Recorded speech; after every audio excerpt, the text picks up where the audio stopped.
এই আপনারা কি কবরে যাবেন না কোনোদিন? কবরে যাবেন? আপনারা কি কোনোদিন কবরে যাবেন? মনে হয় যে কবরে যাব? আপনারা তো কবরে যাবেন না, আপনাদের মৃত্যু হবে না, আপনারা অমর। অক্সিজেন রিলেটেড যে সমস্যা সেটা নিয়ে ওনারা যাচাই করে দেখতেছেন।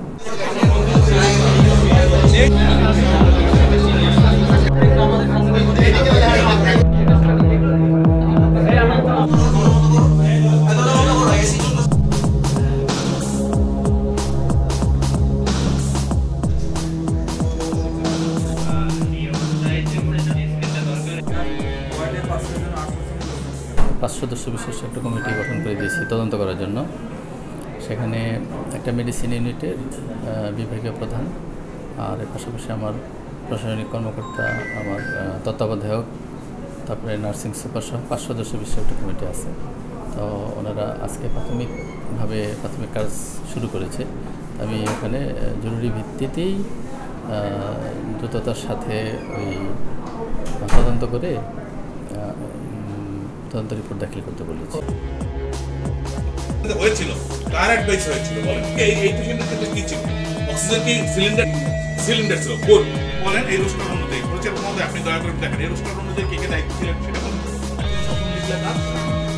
এই তিনজন নাইট শিফটে কারা আছেন? তারা আছেন। অক্সিজেন অ্যাডভাইস ছিল এসওএস।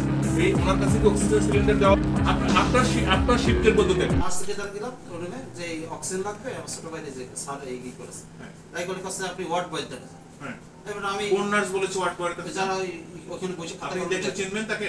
দেখলে চিনতে পারবো কিনা খেয়াল নাই। ওকে, হ্যাঁ, তারপরে ওনারা কাছে ওয়ার্ড বয় ধরে বলেন, বললে দেখেন এক ওয়ার্ড বয়। আমি বললাম ওয়ার্ড বয় কে কেউ কোনো কথা বলে না। একজন বলতেছে কি যে ওয়ার্ড বয়। এরকম ভাই এই অক্সিজেন লাগাতে হবে, ও নিঃশ্বাস কষ্ট আছে, একটু তাড়াতাড়ি আসেন ভাই। ওনারাই বলে উনি একদিন পরিষ্কার করছেন আপনারা বাথরুম? আমি বাথরুমে এখন ঘুরে আসছি আপনাদের বাথরুম থেকে নিচ থেকে কয়জন আছে আপনারা আপনাদের ক্লিনার? আপনার বেডের কাছে কাটছি, আপনার অক্সিজেনের কাছে আপনার কাটছি। আগের মতোই পেশেন্ট আগের মতোই আছে, সিলিন্ডার লাগানো আছে।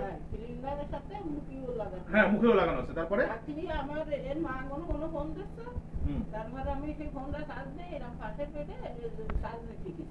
মানে আসতেছি চার্জ দিয়েছি, একটা মহিলাকে কইয়ে একটু দেখে আমাকে বউ বাড়াবার করতেছে, বাড়িও ফোন দেওয়ার দরকার। তাই এইটা থাকলো, ফোনটা থাকলো, তাই উনি যেই কি খুঁজে নিয়ে আমি এত করছি আমার পাশে লোক ছিল। আপনাকে সিলিন্ডার ধরার, একটা অক্সিজেন সিলিন্ডার ধরার ক্ষমতা আপনাকে কে দিয়েছে? কি কাজ করেন এই হসপিটালে? কি দায়িত্ব? সংবাদকর্মী ভাইয়েরা আছেন, আপনারা দেখেন পরিচালক মহোদয় এবং